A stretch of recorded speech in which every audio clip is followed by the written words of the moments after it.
Shalom, shalom, brothers. This brother Kamal Mahar here, back at it again. First thing first, we'll give all praise to Yahawah, Bahasham, Yahawashi, Bahasham, and qadash. Double honor to the apostles and elders on the true from GMS. Blessing to the Aki, my dear, preaching his word with wholehearted sincerity. Blessing to the 144,000, 1/3 entirely. The first fruits, kingdom of heaven, house of David, the Biyaf Dawadah. And shalom to you brothers out there speaking different tongues and looking different nations. Shalom to you, brothers. So today, brothers, through the spirit, man, I'm just thinking about, Lord willing, I could be a part of that number to see how Shah come back. And when he comes back, he's going to wage war with all the kingdoms in the Valley of Jehoshaphat, and they're going to all be in one army because initially they're going to be fighting in World War III, and then here comes Yahawashi interrupting the fight, and then all of them going to come together and battle Yahawashi, and Yahawashi is going to get busy. So I, through the spirit, the spirit had me, they gave me a light bulb with that one, and I'm going into how Yahawashi is going to come back in a very, very celestial and out of this world fashion, man. You know what I mean? It's going to be really insane.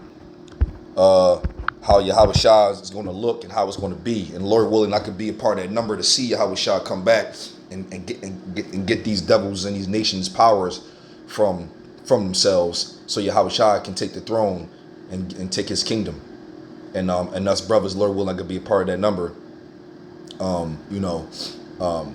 Be a part of that. So I'm not really sure how long this is, but hey, this is like one of my, this should be a lot of brothers' favorite one of the brothers' favorite type of topics, because it's the return of Yahawashi.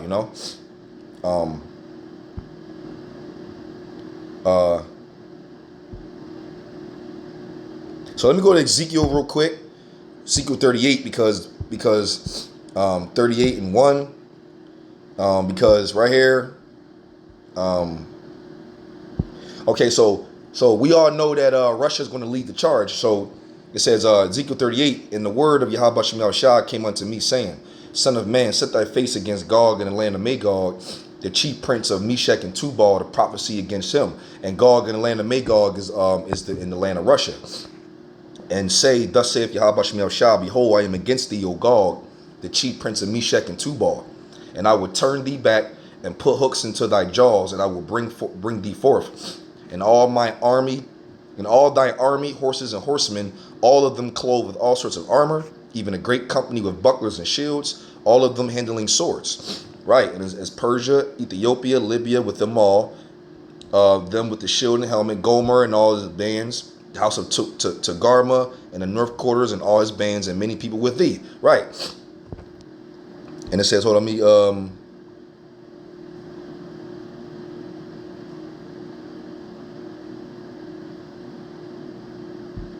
right. So I wanted to bring that out because, that's what the Lord's going to do. He's going to bring all the nations together, and they're going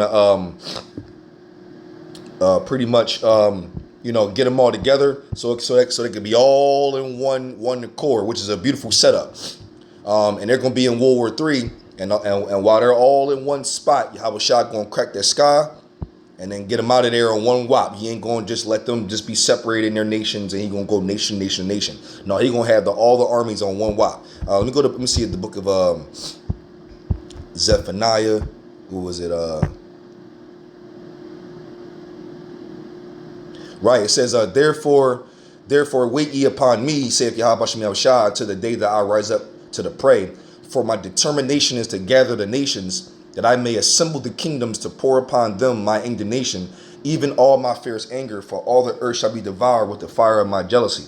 Right, that's what the Lord is going to do. He's going to bring them all together in the Valley of Jehoshaphat. Matter of fact, that's the, let's see, I should already know this.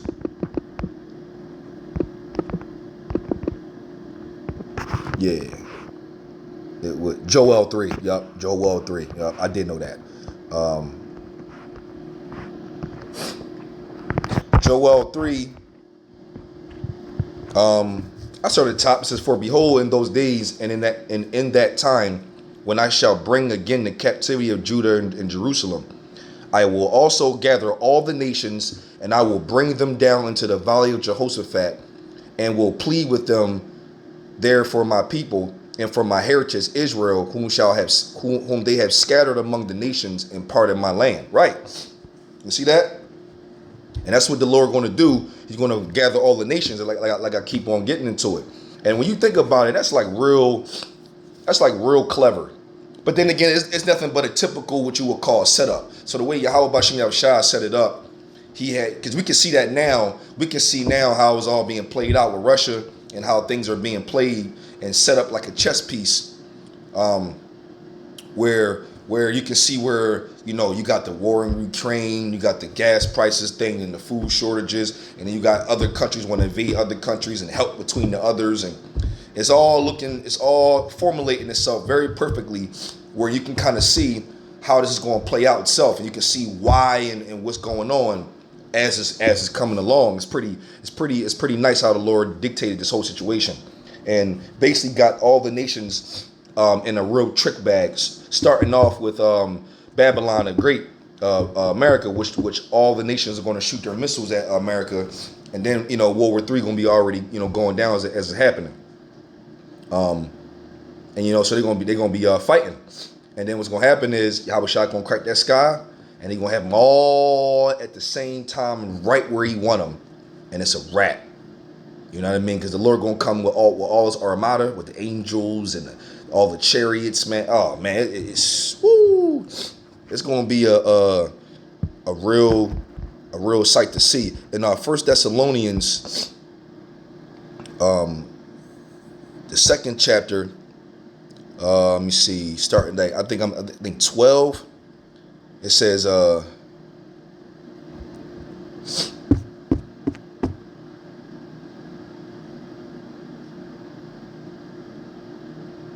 me see. Oh, second Salakia. It was Second Thessalonians. Yeah, Second Thessalonians 2, and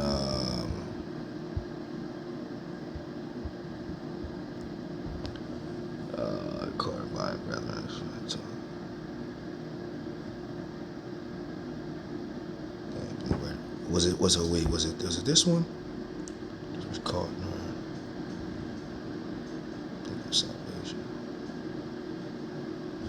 you know what? What if was that Thessalonians? Yeah, Thessalonians 1, and seeing it's a righteous thing. Aha, okay, it's Second Thessalonians 1, at 7.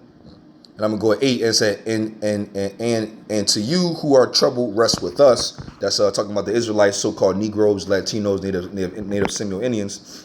When Yahawashi shall be revealed from heaven with his mighty angels, in flaming fire, taking vengeance on them that know not Yahawashi, and that obey not the gospel of our Lord Yahawashi, who shall be punished with everlasting destruction from the presence of the Lord Yahawashi and from the glory of his power. Because remember it says that in X, what's that, X? Was it X? X 1 and 7, I believe. No. It's Revelations. Shalakia. Revelations. It says, behold, he cometh with clouds, and every eye shall see him, and they also which pierced him, and all the kindreds of the earth shall bewail because of him. Even so, Amen. Right? Because the Lord going to come back with some crazy angelical force, man. And like it says in Isaiah 47 in the 3rd verse, he says, I would not meet thee as a man. You know, come down to the dust, O Babylon. You know, right? And I would not meet thee as a man, roughly paraphrasing. Right here on 12, I'm going to get straight to it. Here's a future prophecy that we're all looking for. Lord willing, we can see this thing. It says, Revelations 12, starting at 7, it says, and there was war in heaven. Heaven talking about the skies. Michael, his angels, fought against the dragon, Esau, and the dragon fought and his angels, Esau, and all the other fighter jets that were once fighting against each other now came together to fight Yahawashi in the clouds, and prevailed not.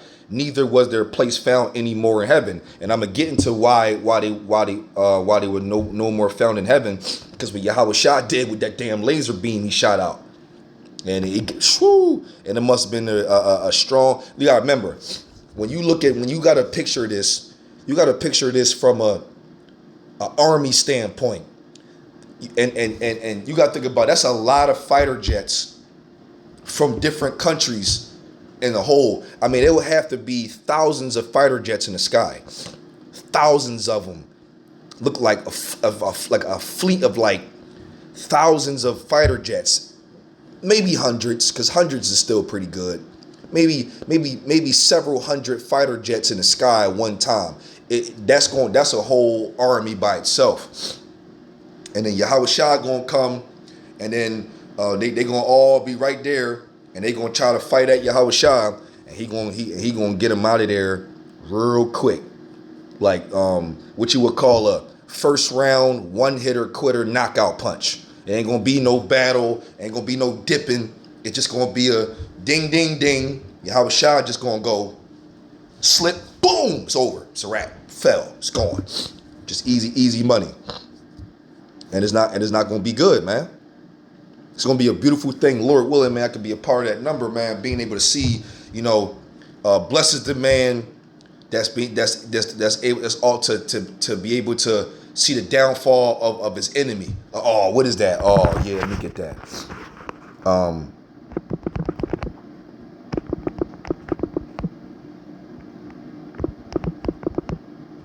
Yeah, enemy. I know it's the book of Psalms. Oh, Sirach 25? Oh, yeah, kind. It is. Sirach 25. Yeah, it is. Yeah. Actually, okay, I know that. Sirach 25 and 7. It says, there be 9 things which I have judged in my heart to be happy, and the 10th I will utter with my tongue. A man that have joy of his children, and he that liveth to see the fall of his enemy. Oh man, that's the spirit. Yo, shoot, man.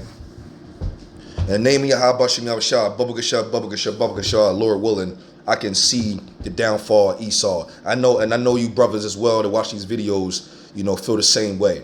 To be able to see Esau fall with all that pride he got, and how they feel like they on top of the world, and they think they can do what they want. And it's just like the way they set up, it's like, to be able to see them fall, oh man, it'll be so great. I would love it. I would love to be able to see that fight, man. That fight would, oh man, Lord willing, that would just be dope as hell. Like, oh my gosh. Let me go to was Second Esdras, right? Second Esdras in 13. Now I saved this for last because this is the extra Esdras, man. I wish I was able to see what Esdras saw as well, but Second Esdras 13, is pretty much the actual vivid, detailed fight. And it's vivid enough to understand how this army and this war in heaven was going to go. It's a Second Esdras 13, and it came to pass after 7 days I dreamed a dream by night. And lo, there rose a wind from the sea that had moved all the waves thereof. And this is talking about not the sea from down on earth, but the sea up in the heavens, which is like, remember the firm in Genesis. It says that the Lord had created a firmament separated from the waters below and the waters above, from above and below. And so when it's talking about this sea where it moved the waves thereof, it's talking about coming from outer space. And it says, and I beheld, and lo, that man waxed strong with the thousands of heaven, talking about the angels. And this is that man will be Yahawashi. And when he turned his countenance to look, all the things trembled that were seen under him. Yeah, they was scared as hell, because that's going to be a weird looking sight. Like nobody has ever seen no shit like that in the history of mankind. Not from before the flood or after the flood. Not at no given time of this site in general has ever been seen like this. And this will be a real life alien invasion, like a real life one, where all these UFO so-called, which are chariots of the Lord, are going to come down, and Yahawashi is going to come on a big fathership. Is going to get into it. It says, and whensoever the voice went out of his mouth, all they burned that heard his voice, like the earth had felt when it felt the fire. Yeah, that's going to be That's going to be a moment right there. And it says, and after this, and beheld, and lo, there was gathered together a multitude of men out of the number from the four winds of the heaven to subdue the men that came out of the sea. So now this is the multitude of men are those fighter jets. Because remember, that's why I said that there was a war in heaven, Michael and his angels, and the dragon and his angels. And they're angels because they're in those fighter jets that's able to fly, right? And they're the strongest of the strongest men on the planet to be able to be in war, which is like the Earth's mighty men will be considered angels. And it says, and this is all over and these are, and like I said, this is every nation on the planet that has fighter jet capabilities. It's going to be all on one spot. They were fighting at first, and then they're going to turn and all focus their attention to Yahawashi, because that's like, oh shit, like they're in danger.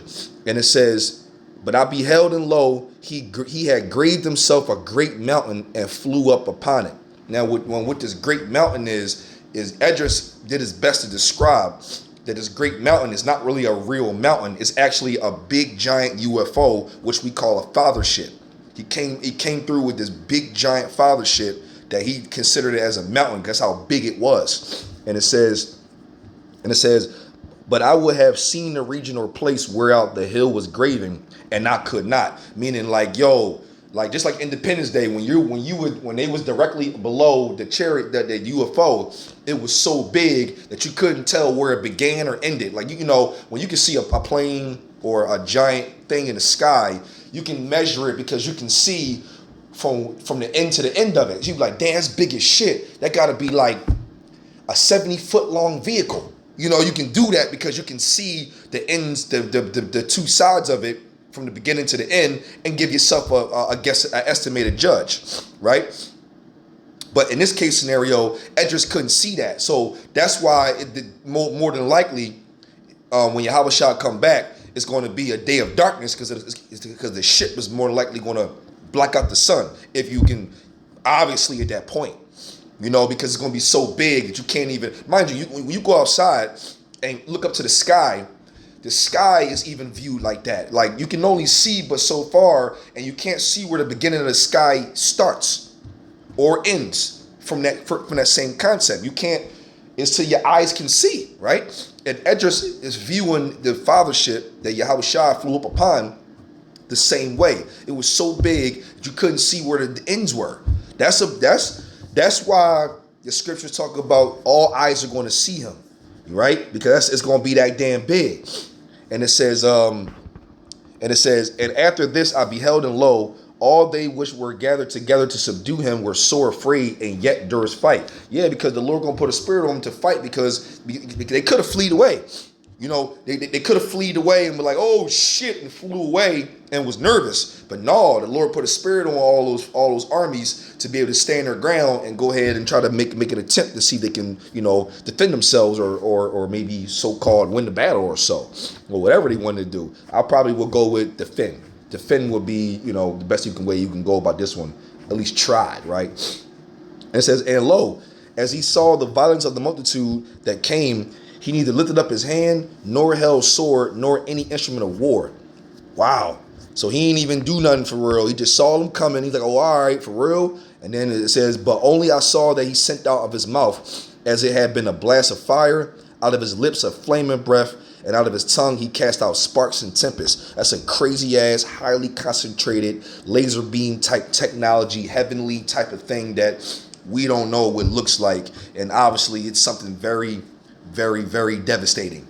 It's something that we're not going to be able to, Lord willing, you can be able to, you know, be able to see it. You know what I mean? It's like, damn, like what do you do about this? And it says, and they were all mixed together, the blast of fire, the flaming breath, and the great tempest, and fell with violence upon the multitude which was prepared to fight, and burnt them up every one, so that upon a sudden of an innumerable multitude nothing was perceived, but only dust and smell of smoke. When I saw this, I was afraid. So that means Yahawashi, this giant army was all in front of them. Hundreds and maybe thousands of fighter jets was in the sky.